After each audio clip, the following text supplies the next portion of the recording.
قسەکانی ئەحمەد شەرع ناسراو بە محەممەد جۆلانی شتی نوێیان تایە دوای ئەوەی کە ڕژێمی ئەسەد لەسەر دەستی هێزەکانی ئەو ڕووخە و ئێستا ئەوان دەسەڵاتیان گرتووە دەست لە سووریا. با گفتوگوی زیاتر بکەین لەسەر ئەم بابەتە بۆی کە بزانین ئایا بە تایبەتی قسەکانی شەرعت سەبارەت بە کورد چییە و بە شێوەی گشتیش قسەکانی لێکدانەوەی بە بکەین. بەڕێز مسلیم ئەحمەد کە بەڕێزیان چاودری سیاسین لە ڕێگەی سکایپۆ لە ئەڵمانیا و ڕاستەوخۆ لەگەڵماندا کاک مسلیم ئەم کاتت باش سڵاوت لێبێ. با سەرەتا من لە بابەتی ئەو بەشەی چاوپێکەوتنەکەی ئەحمەد شەرع دەست پێ بکەم کە باس لە کوردەکە باس لەوە دەکا کە ئەوان ئەیانەیە پەیوەندیەکانیان لەگەڵ کووردە باش بێ و ئەشیانەیە گفتوگۆ بکەن لەگەڵ هەسەدە بۆ داهاتووی بەڕێوەبەرەتی خۆسەری و هەروەها بۆ داهاتووی کوردیش. ینی ئەم قسانەی جوولانی ئەتوانین بڵێن ئومێدی لەسەر هەڵەچندێ؟ ئێوار باش بڕاستی ئاخافتنە داویە ئەحمەد شەرع خواست gelek nama bişinê çi ji hindira çi ji derve jî taybetî Kurd jî rolekî gelekî girîng dilîzin û lîstin di şoreşa Sûriyê da û pêkateyekî serekenet Sûriyê da ji bo vî hawî jî hertin dema ku hevdîtinek bi Ehmed Şer'a ra dibe pirsa Kurdî têkirin. Gotinên Ehmed Şer'a gotinên ew nên hestiyarî ne wekî ku hemî kes dema ku dibêje no mesela Kurdî Kurd birayê me ne Kurd em ê Beşar Esed jî tedî ev gotinên bi vî rengî yên hestiyarî kirin. Tavêkî lîkê heta niha şer di navbera hêzên yên girêdayî bi Ehmed Şer'a û şervanên YPG û YPG'yê Kurdan ra heta vêkî lîkê tiştek neçî ser e. Lê ew kesên li derdora Ehmed Şer'a û yanî bixwe ev kesaneyê ku li hikûmeta nû ku ava kirî hinek nameyên hene ne ku ew şandin û meselen cudahî di navbera gelê Kurd wek netew û yekînên parastina gel ev ya jî dêlê ku merwanekî yanî wek dibêjin rehetsiz bê ev jî bandorê li pirsa Kurdî dike û vê jî bîr mekin tevgera Ehmed Şer'a tevgera Cebheta Nusra ya herî yekemîn şerê Kurda kirin di serê kanî de yek ku gotin wê alê deyne ev Cebheta Nusra bû û bandora wê bi siyaseta Tirkiye û bi Recep Tayyip Erdogan serokê wê hikûmeta wê باش heta بەڵێ ئەتوانین بڵین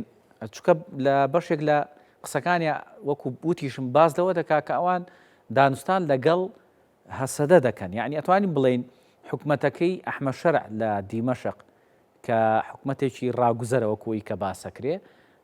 بە شێوەیەک لە شێوەکان هەسەدە بە نوێنەری ڕۆژاوای کوردستان و نوێنەری باکوور و ڕۆژڵاتی سووریا ئازانێ tenê heta na axaftin li ser guftûgû heye gelo ev guftûgû heta kêja radayê here û ew na dikanibin wek şervanên YPG û YPG û Herêma Rojavayê Kurdistanê û netewa Kurd û pirsa Kurdî destûra Sûriyê da qebûl bikin ta vêkî lîkê ne diyar û bêlin nekirine dibêje ev gotinên siyasî ne yên ku bersiva rojnama bide bi vî rengî dide. Lê ema li ser zemînê pêşarojê da no tiştek bibe û ji bo pirsa Kurdî û qebûlkirina hêza Sûriya demokratîk yan şervanê YPG û YPG ev ya hinekî dem jê ra gerek e lê kar û xebata Ehmed Şer'a li ser erdê wekî ku avakirina hikûmetekê bi yek rengî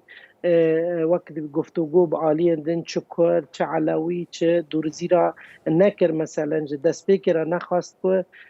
wek ew na bi ewlehiyê wan ew bibin wala metirsî nerê dilê wan nû ji ber ku bana digot hikûmet taîfa siniya digot em pirin gerisa em Sûrî rêva bibnerin na tiştê ku Ehmed Şer'a jî li ser erdê ev vîdyohatên tên genocide û zulm û zora ku dibin navê nîzama Beşar Esed berê digirin xelkê digirin hinek jî rast ê nîzamê ne bi rastî ev ya dêlê ku xelkê Sûrî rehetsiz bibe û çin di nav da Kurd jî yanî tiştekî wekî عرب دبی ملموس بیله لسر باش عرده نهات دیار کرن کنو گاوین برچاو بر و کرده حتی وکیلی که نابن. باشە کاک مسلیم شتێکی تر هەیە ڕۆژاوای کوردستان و بەڕێوەبەرەتی خۆسەر ساڵانێکی زۆرە ینی ئەو ئەزمونەی هەیە لەوێ و ئەزمموی حکومڕانیەکە و بە جۆرێک لە جۆرەکان توانیوێتی کۆنتترۆلی ئەو ناوچانە بکە کە لەژێر دەسەڵاتی ئەوان یعنی بابەتی داهاتووی سووریا ئەگەر هەرچەنە ئەحمە شەرع ئەڵێ سووریا یعنی سووریایەکی یەگرتووە بێ سووریایەک بۆ هەمووانە بێ بەڵام دوجار کورد یعنی لە وتەکانی ئەحمە شەرع ئەتوانین بڵێن ئەوەی کە خواستی کووردە لە ڕۆژاوای کوردستان و لە سووریا خواستێکی چییە؟ خواستێکی ینی ڕاستە لە چوارچەوەی سووریا بەڵام ئەکرێ بڵێن خواستێکی فیدرالی هەیە بۆی کە بتوانێ ناوچەکانی خۆی بە شێوەیەکی تا ڕادەیەک سەربەخۆ بەڕێوەبەرێ؟ ها هیرو گوتن احمد شرع گوت سوریین ام نه قبول دکن پارچبون و نه فدرالی ام دخوازن لی کرد وقت بیجن خواستریه دخوازن کرد یعنی رولکی گلکی گرینگ لیستن یعنی تاوی کلی که حتی تاوی کلی که جی هریم کرده هریم آرامن هریم برخستن کرینه هریم سازی و بنسازی خدمتی خلقید که بیک عالی و سوریه که بچوک یعنی رو کرد مرود کانه ببیجه او بسر کفتن سوریه که بچوک دبن کنترولا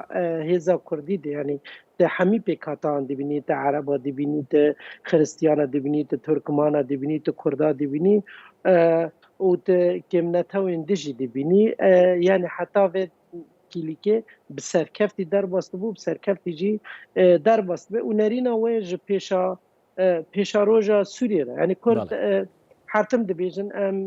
نه به پارچبونا سوریه را نه ام بیاکتیا سوریه را نه یکتیا سوریه نجات پرست و بعثی خوازن ام بیاکتیا سوریه نه دما که ما پی گله کرد پیدا به پاراستن تجاری الهامبر وقت بیجن یکته سوری ناسک و کرداجی پارچه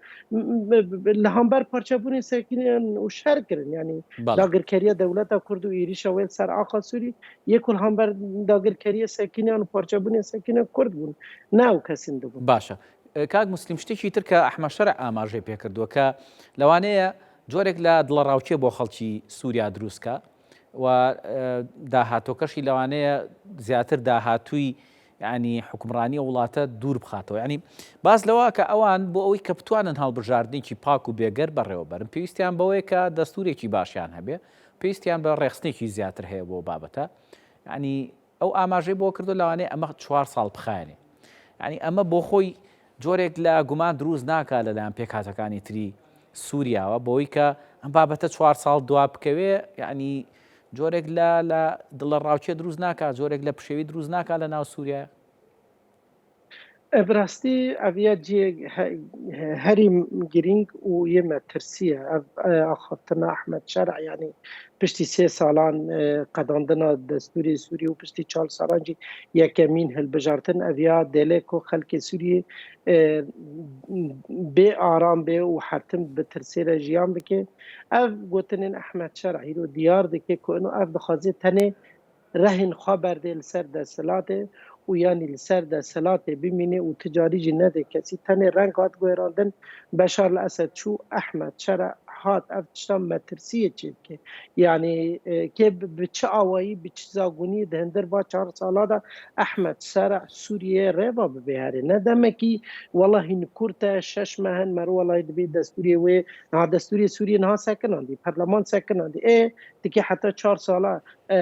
سوریه بچه آوایی ریبا بهره بچه زاگونی و بچه دستوری شک سر زمینه تنه لیتنه چاوه تک و ده ره خبر دی و ین لهامبر تا سری را دکنجی سر وان جه دکن شخواه جامعران و چاوین وان بشکینی و که شخواه دستهلات یعنی او بتنه ره بمنن براستی افخاله هری گیرینگ و افخاله یا که مترسیش همی پیکاتین سوریه را چه دکرد شتکی یعنی گلکی نباشه. باشه. قسەکانی ئەو باز لەوە کە لە بەشێکی قسەکانیە باز لەو هێزاناکە کە لە ناو سووریان ئەنی هێزە دەرەکیەکانی سووریا باز لەوە کە ئێران پێویستە بەو شێوازەی پێشووتری لە دەستێوەردان لە ناو وڵاتانەوە سووریا بچێتەوە و ئەوان ئەیانەوێت رووسیاش بە باشترین شێوە ینی ئەگەر بژڕە بە شێوەیەکی باش ینی خواحافیز بوونی لێ بکەن بە زمانی کوردی خۆمان بەڵام بابەتێکی تر هەیە لە سووریا کە ئێستا هەر پێش ڕوخانی ئەسەد و پێش هاتنی شەرع و ئێستا دوای شەرعیش ینی مەترسیەکی گەورە یاخود مەترسی بەردەوامی سەر ڕۆژاوای کوردستان هەیە و هێرشەکانی تورکیاژێوە بوونی تورکیاژێ لە ناو خاچی سووریا ئەحمە شەرع ینی هەتا ئەسە لێدوانێکی ڕوونمان نەبینیوە لەبارەی ئەو بابەتەوە لەوە یعنی ئەمەیان چۆن خوێندنەوەی بۆکرێ براستی ودی یعنی هەنێکی کورد ڕۆلێکی گەلێکی گرنگ لیستن و کورد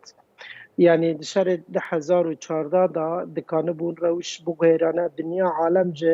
ji Daişê xeles fikra piştî ku Amerîka bi hemî kesî ra alîkarî ew hevaltî xwaste bibe serî çi aliyê leşkeriya lê hata beravîtin. Ji bo vî hewî civaka navdewletî jî hertim yanî naxwaze dev ji rola Kurdî berdê. Tavêkî lîkê jî yanî dewleta Türk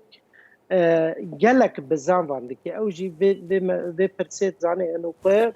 Ehmed Şerع wê berbavêje wê aliyê din berbavêjin wê Kurd dîsa rolekî gelekî giring bilîzine